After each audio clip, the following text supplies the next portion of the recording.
இந்த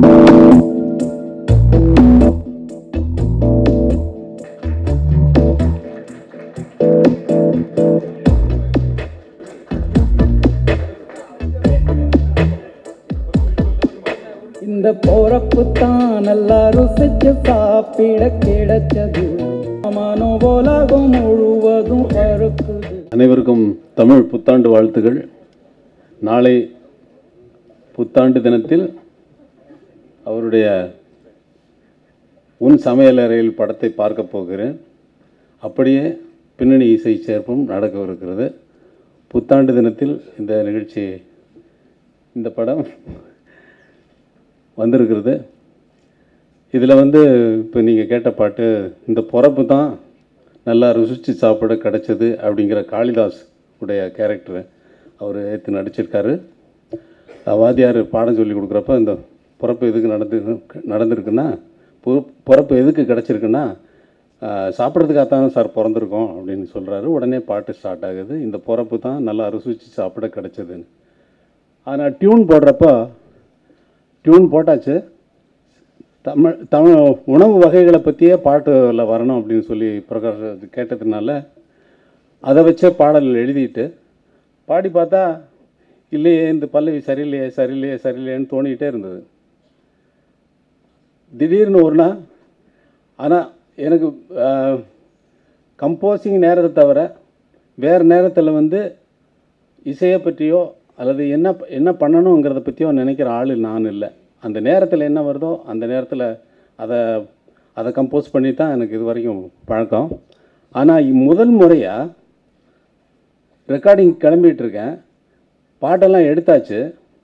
எடுத்த பின்னாடி ரெக்கார்டிங் கிளம்பி அன்னைக்கு ஒரு தண்ணி எடுத்த தலையில் ஊற்றுறேன் பாத்ரூமில்.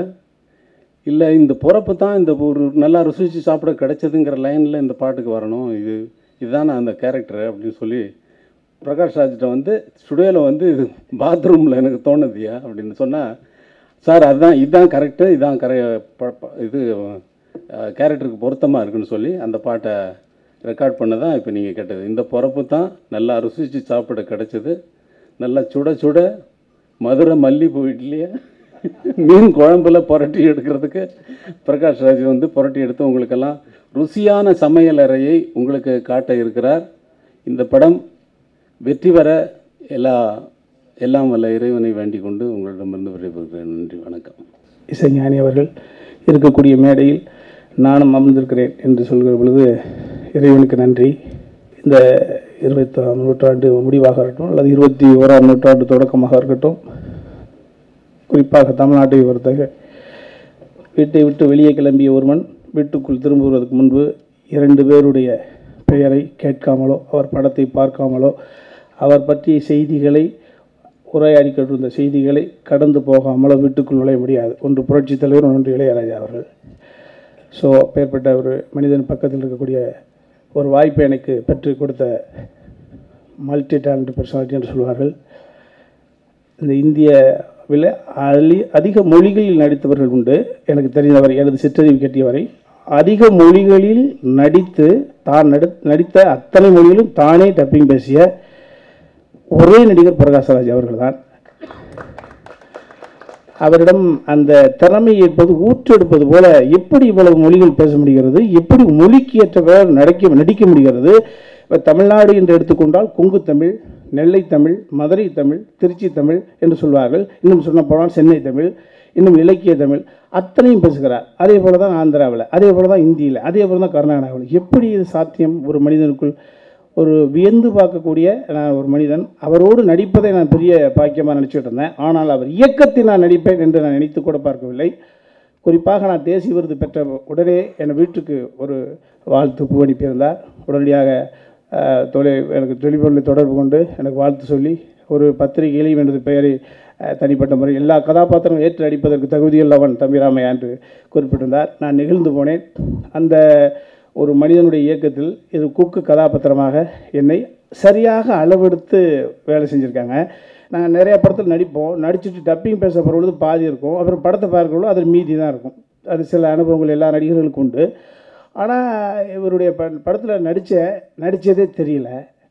டப்பிங் பேசினேன். டப்பிங் பேசிட்டு பார்த்தா ஒரு ஷாட் கூட மிஸ் பண்ணாமல் நான் நடித்ததை அளவாக என்னை வேலை வாங்கியிருந்தாங்க. நெகிழ்ந்து போனேன். நிச்சயமாக ஒரு பரபரப்பான நடிகர் என்பது உலகத்துக்கு தெரிஞ்ச விஷயம். அற்புதமான இயக்குனர் என்ற ஒரு நிச்சயமாக அடைமொழி இந்த உன் சமையலர் மூலமாக வரும். இந்த படத்தில் பங்கு பெற்ற அத்தனை வரை வாழ்த்தி வணங்கி வருகிறேன். இசைஞானி அவர்களுடைய இசையை பற்றி புதிதாக ஒன்றும் சொல்வதற்கில்லை. உலகமே இன்றைக்கு அவருடைய ரசிகர் மன்றமாக இருக்கிறது.